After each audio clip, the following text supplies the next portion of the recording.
Nous allons regarder ensemble votre deuxième page de cours. Donc, si vous ne l'avez pas encore lu, je vous laisse la lire, mettre la vidéo en pause.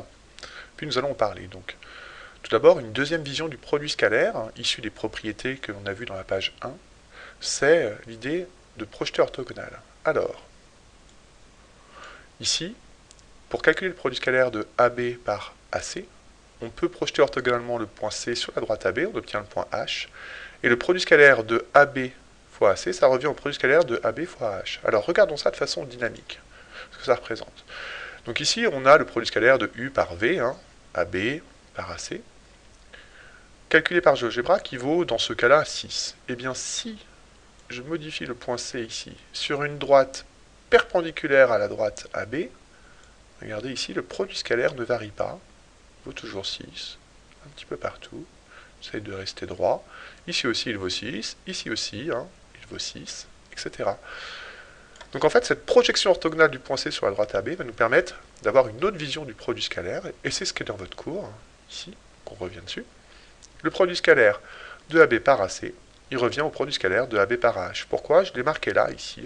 Ça vient de plusieurs choses. Premièrement, si on décompose le vecteur AC par la relation de Chasles en disant que AC, c'est donc AH plus HC, je peux appliquer ensuite la distributivité, c'est-à-dire la linéarité du produit scalaire.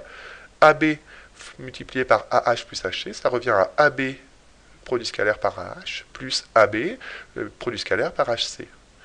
Or, mes vecteurs AB et HC, ils sont orthogonaux. Et ça, on l'a vu, le produit scalaire de AB par HC, ça donne donc 0. Donc il ne reste plus que le produit scalaire entre AB et AH.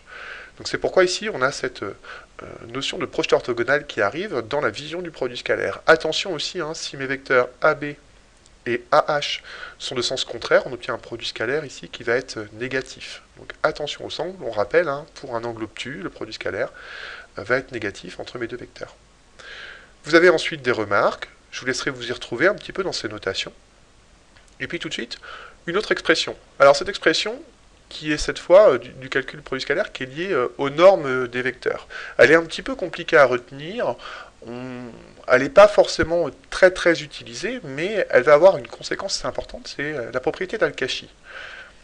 Vous connaissiez déjà les formules trigonométriques dans les triangles rectangles que vous aviez vus en troisième. Eh bien, Al-Kashi va nous donner des formules de trigonométrie dans les triangles quelconques, dans n'importe quel triangle. Pour s'y retrouver, c'est surtout une question de notation. Vous avez trois formules, mais on peut en apprendre qu'une seule si on s'y retrouve bien. Alors tout d'abord, la longueur petit a ici, c'est la longueur BC en fait, c'est la longueur qui est opposée au sommet A. Pareil pour la longueur B ici, ça va être la longueur du segment AC qui va être opposée au sommet B, etc. On essaie de s'y retrouver dans les notations. On note l'angle alpha, c'est l'angle en A dans mon triangle ABC, l'angle bêta, c'est l'angle en B, etc. Et bien pour calculer le carré de la longueur A, ici, on ajoute les deux carrés des deux autres longueurs, b au carré plus c au carré, et on enlève deux fois le produit de b fois c fois le cosinus de l'angle alpha. Donc l'idée, en fait, pour retenir ces formules, c'est vraiment d'essayer de les retrouver dans un triangle. Vous dessinez un triangle ABC, et puis vous essayez de les retrouver au fur et à mesure, ces trois formules, essayez de les réécrire. Elles vont permettre de calculer soit des longueurs, soit des angles, dans des triangles quelconques, donc c'est plutôt intéressant, et ça va beaucoup plus loin que les propriétés que vous connaissiez en troisième, qui n'était valable que sur les triangles rectangles. Et enfin, une dernière expression dans cette page 2, qui est importante parce qu'elle est très simple en fait, c'est lorsqu'on a les coordonnées des vecteurs U et V. Le produit scalaire des deux vecteurs U et V, ça va être égal au produit des deux abscisses plus le produit des deux ordonnées, x fois x' plus y fois y'. Donc si on a les coordonnées des vecteurs, c'est relativement simple de calculer le produit scalaire entre ces deux vecteurs. Pour la dernière page de cours, vous avez donc des exemples. 4 exemples ici. Donc je vous laisserai y réfléchir avant de les corriger. Vous pouvez les faire quand vous voulez, donc soit après avoir lu le cours si vous pensez avoir compris, si vous voulez vous entraîner, ou soit au fur et à mesure des exercices que vous ferez. Les deux premiers exemples, ils utilisent les coordonnées des vecteurs, donc c'est relativement simple.